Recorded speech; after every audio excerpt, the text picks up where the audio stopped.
अब बहू को तो हल्का सा आया, लेकिन सासू माँ को तो 10 गुना यानी तगड़े वाला आया। 440 वोट का झटका ऐसा लगा कि सासू माँ तो गोविंदाय नमो नमः हो गई। तो चतुराई देखिए, सासू माँ हो गया काम। महादेव जी तो वरदान देकर चले गए, अब 11 करोड़ अकाउंट में आ गए, जवानी भी मिल गई और सासू माँ का निपटारा भी हो गया। कि हास्य प्रसंग है, इसको सच मत मानिएगा, कहीं भगवान सच में प्रकट हो जाए और आप 3 वरदान याद रखें। ये वाला वरदान याद मत रखिएगा, जो पहले सुनाया था उसे याद रखिएगा। बोलिए सियावर रामचंद्र भगवान की। ये तुलसी का जो श्राप था भगवान श्रीमन नारायण को मिला, और चौथा कारण यही मनु महाराज और शत्रुपा का जो संतान रूपी भगवान श्री राम को मांगा था, और यही मनु महाराज और शत्रुपा क्या बनकर आए, राजा दशरथ और कौशल्या बनकर आए, जहाँ भगवान ने राम अवतार लिया, श्री राम जन्म लिया। यही कथा श्री गोस्वामी तुलसीदास जी रामचरितमानस में लिख रहे हैं, और यही कथा श्री महादेव जी माता पार्वती को सुना रहे हैं, और यही कथा याज्ञवल्क्य जी भारद्वाज मुनि को सुना रहे हैं। अब श्री राम के जन्म की कथा से पहले आती है रावण की कथा। एक प्रताप भानु नाम के राजा थे, उनके भाई का नाम था अरिमर्दन।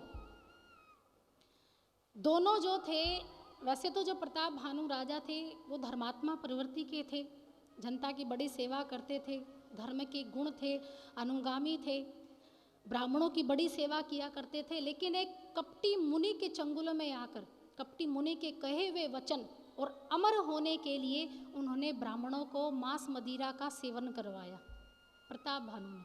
और ब्राह्मणों को जब पता लगा तो ब्राह्मणों ने श्राप दे दिया असुर योनि प्राप्त होने का। तब प्रताप भानु और अरिमर्दन ने इन्होंने तपस्या की, जबकि उनका एक मंत्री था जिसका नाम था धर्मरुचि।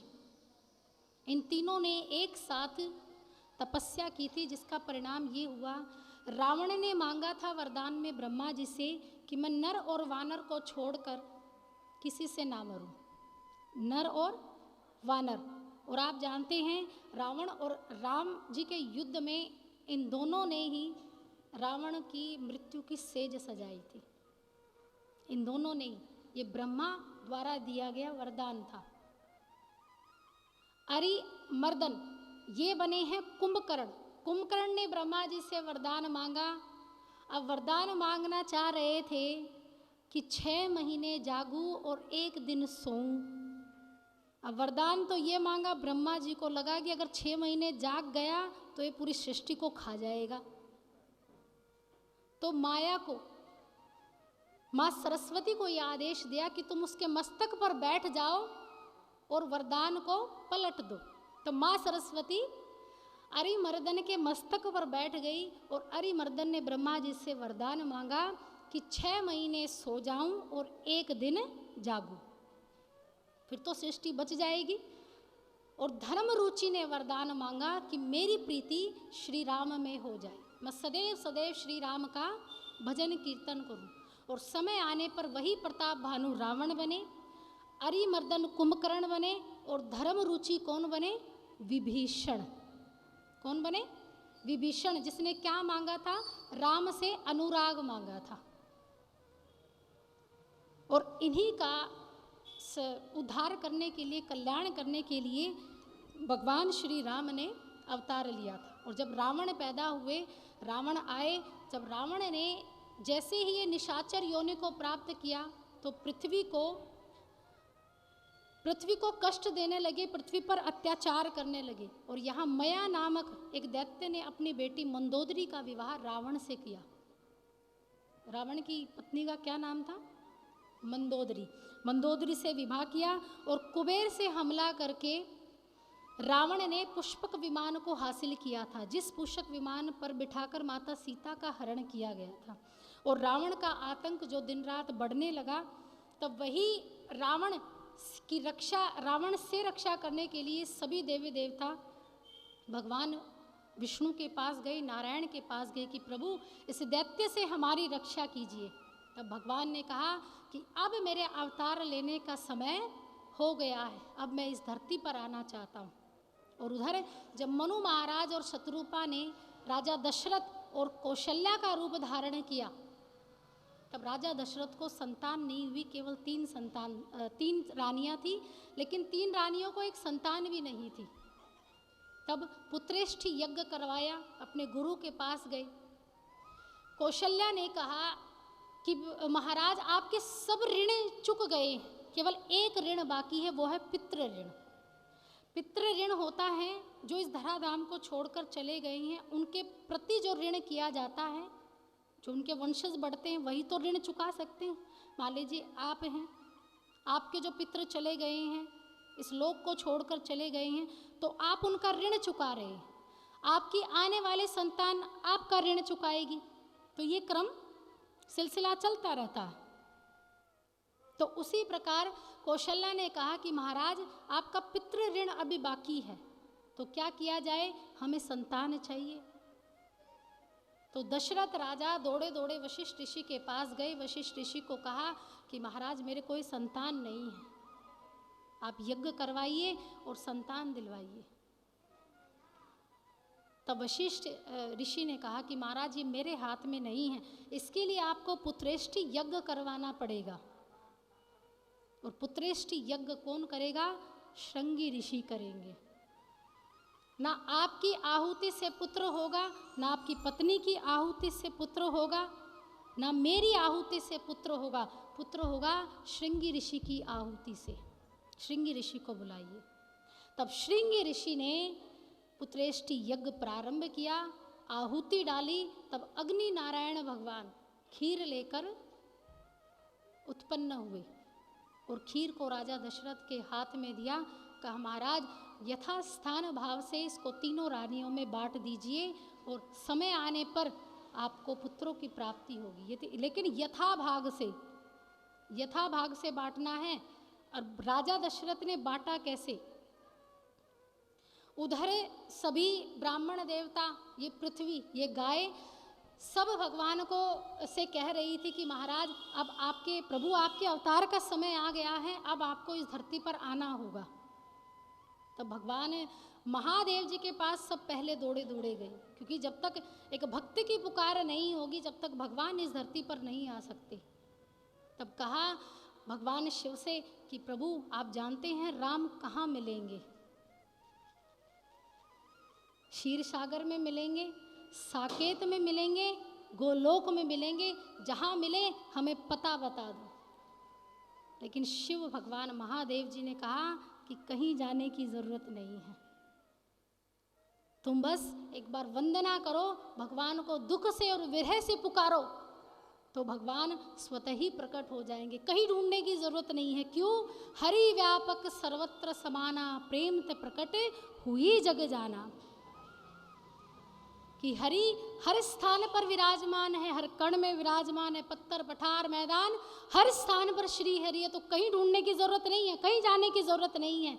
बस भगवान को एक बार प्रेम से पुकारो, वो स्वयं तुम्हारे साथ आ जाएगा, तुम्हारे पास ही आएगा। तो वही सभी देवता अब भगवान को पुकार रहे हैं, राम स्तुति कर रहे हैं। और क्या कहते हैं,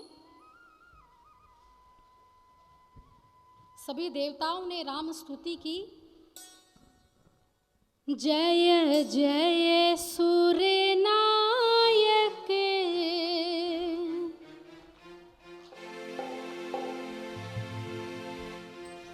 जय जय सूर्य नायक, जन सुखदायक, रण कृपाल भगवंता, को द्विज हितकारी, जम असुरारी, सिंधु सुता प्रिय कंता, पालन सुर धरनी, अद्भुत करनी, मर्म न जाने कोई, सो सहज कृपाला, दिन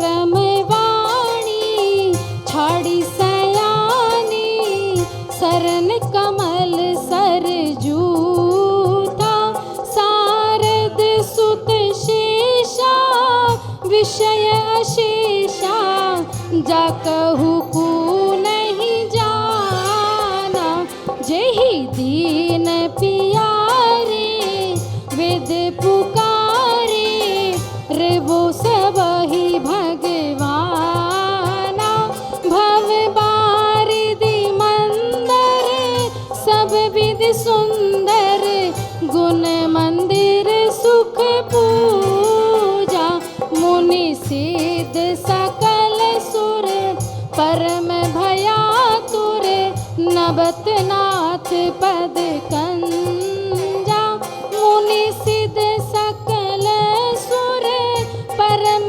भयातुर नबत नाथ पद कंजा नबत नाथ पद कंजा नबत नाथ पद कंजा। आकाशवाणी हुई। क्या आकाशवाणी हुई?